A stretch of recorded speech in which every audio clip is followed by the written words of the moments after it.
பத்தி நிறைய கேள்விப்பட்டிருக்கோம். இப்ப இருக்கிற காலகட்டத்துல, அதாவது ரொம்ப பிஸி வேர்ல்டு, அவ ப்ரொஃபஷன், நீங்க சொல்ற மாதிரி எல்லாம் அப்படியே போயிட்டு இருக்கிறச்சு, பெருமாள்கிட்ட எப்படி சரணாகதி பண்றது? எது பண்ணா அது சரணாகதிக்கு பண்ற மாதிரி நம்ம ஏத்துக்கலாம்? ஓகே, இது நல்ல கேள்வி. முதல்ல சரணாகதிங்கிறது ஒரு ஆச்சாரியன் மூலமா பண்றது தான் நல்லது. ஏன்னா இப்ப நிறைய பேருக்கு அந்த கேள்வி இருக்காது, ஏன் நாங்களா போய் பண்ணக்கூடாது, அது எதுக்கு ஒரு ஆச்சாரியன் மூலம் தான் பண்ணணுமான்னு. என்ன ஒண்ணுன்னா, சரணாகதி பண்றதுக்குன்னு சொல்லிட்டு ஒரு மனப்பக்குவம் இதெல்லாம் வேணும். நமக்கு அவ்வளவு கெப்பாசிட்டி இருக்கான்னா நமக்கு அது இல்லைங்கிறது நமக்கே தெரியும். அப்ப என்ன பண்ணிடுறோம்னா, எல்லாம் நிறைந்த ஒரு ஆச்சாரியன் மூலமாக நாம் போய் பெருமாள்கிட்ட சரணாகதி பண்றோம். அதுக்குதான் பஞ்சசம்ஸ்காரம் என்று பெற்றுக்கொள்கிறோம்.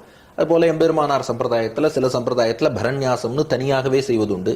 சில சம்பிரதாயத்துல அந்த சமாஸ்ரயணத்தோட சேர்ந்தே அந்த பரநியாசமாகிய சரணாகதியையும் அந்த சமாஸ்ரயணத்தின் பூர்த்தியிலேயே பண்ணி வச்சிருவா.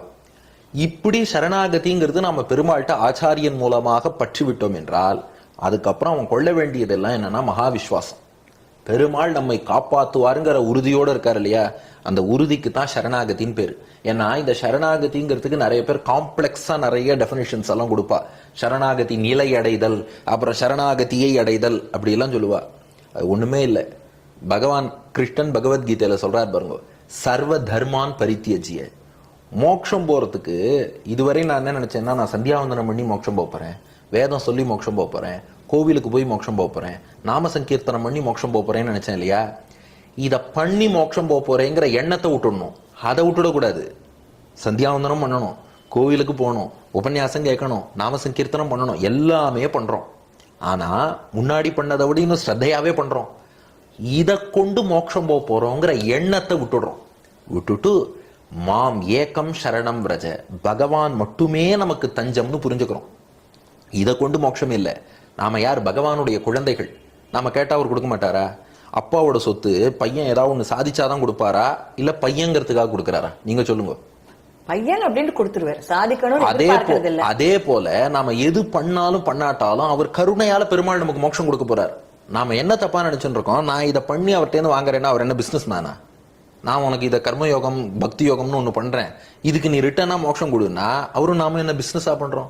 அவரோட குழந்தை தானே, நம்ம கேட்டா கொடுத்துருவார். அப்ப என்ன பண்றோம், நம்ம கேட்டாலே அவர் இவ்வளவு தூரம் மோட்சத்தையே கொடுத்துட்டாரே, அவ்வளவு பெரிய மோட்சத்தை ஒண்ணுமே இல்லாத எனக்கு கொடுக்குறாரு. இந்த காலம் முழுக்க இந்த ஒரு பிறவி பெருமாள் கொடுத்திருக்கார். இந்த பிறவி முழுக்க இனி அவருக்கு கைங்கரியம் பண்ண போறேங்கிற எண்ணத்துல கைங்கரியங்கள் பண்ணிட்டு இருக்கோமே ஒழிய இதுக்காக மோட்சம் இல்லை. இது பண்ணாம இருந்தாலும் அவர் மோட்சம் கொடுக்க போறார். அவ்வளவு பெரிய மோட்சத்தையே அவர் கருணையால கொடுக்கிறார். அவ்வளவு கருணை உள்ளவனுக்கு நான் தொண்டு செய்யறேங்கிற எண்ணத்துல இந்த கைங்கரியம் எல்லாம் பண்றோம். அப்போ மாம் ஏகம் சரணம் ரஜா, அவரை கொண்டுதான் அவரை அடைகிறோம். இன்னொன்னு கொண்டு அவரை அடையல, அவனை கொண்டே அவனை அடைகிறோம். அவர் திருவடியில விழுறோம், அவரை போய் அடையிறோம். அவர் என்ன பண்றாருன்னா, அகம் துவா சர்வ பாபேபியோ மோக்ஷயிஷ்யாமி, உன்னுடைய எல்லா பாபங்களையும் நான் போக்கி கொடுத்துட்றேன். மா சுச்சகான் இருக்கார். இந்த மா சுச்சகாங்கிறது அட்வைஸ் இல்ல, ஆர்டர். மா சுச்சகான்னா கவலைப்படாதேன்னு அர்த்தம். நம்ம என்ன நினைச்சுட்டு இருக்கோம், கவலைப்படாதுப்பா, கவலைப்படக்கூடாதுங்கிறார். என்கிட்ட சரணாகதி பண்ணதுக்கு அப்புறம் கவலைப்பட்டனா தொலைச்சிருவேன், நான் தான் உன்னை பாத்துக்கிறேன்னு சொல்லிட்டேன் இல்லையா, அந்த ஒரு நம்பிக்கை வருது இல்லையா, அதைத்தான் சரணாகதிங்கிறோம். அதனால இது நம்முடைய ஆச்சாரியர்கள் டிஃபைன் பண்ண சரணாகதிங்கிறது என்னன்னா, ஒரு ஆச்சாரியன் மூலம் போய் பகவான் திருவடிகளை பிடிச்சிடறோம். அதுக்கப்புறம் நம்முடைய அனுஷ்டானங்கள் எல்லாம் கடைபிடிச்சாலும் கூட இதை கொண்டு மோட்சம் போறோங்கிற எண்ணம் இல்லாமல் பகவான் அவன் கருணையால நமக்கு மோட்சம் கொடுக்கறான், அவன் நிச்சயம் நம்மை காப்பான்கிற உறுதியோடு இருத்தல். அதான் சரணாகதிக்கு ஒரு 5 அங்கங்கள் கூட இருக்கும்பா. ஆனுகூல்யஸ்ய சங்கல்பகா, பெருமாளுக்கு என்னென்ன பிடிக்குமோ அதை நான் செய்யணும். பிராதிகூல்யஸ்ய வர்ஜனம், அவருக்கு பிடிக்காததுல இருந்து விலகி நிற்கணும். மகா விஸ்வாசம், பெருமாள் நம்மை நிச்சயம் காப்பாருங்கிறதுல ஒரு உறுதி இருக்கணும், நம்பிக்கை இருக்கணும். அந்த விஸ்வாசம் மட்டும் இல்லைன்னா சரணாகதி பலிக்காது. நாம கொள்ள வேண்டிய ஒரே விஷயம் தான், அவர் நிச்சயம் காப்பாற்றுவார்னு நம்பணும்.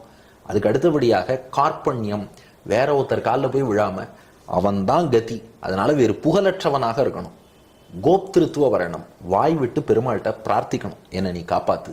இந்த 5 அங்கங்களோடு பகவானே கத்தின்னு ஒரு சரணாகத்தன் வாழ்ந்தான்னா அவனுக்கு பேரு தப்பாது. ஆச்சாரியன் திருவடிகளே தஞ்சம்னு அந்த ஆச்சாரியன்ட்ட ஒரு பிரதிபத்தி பக்தியோடு வாழ்ந்தான்னா பேரு தப்பாது.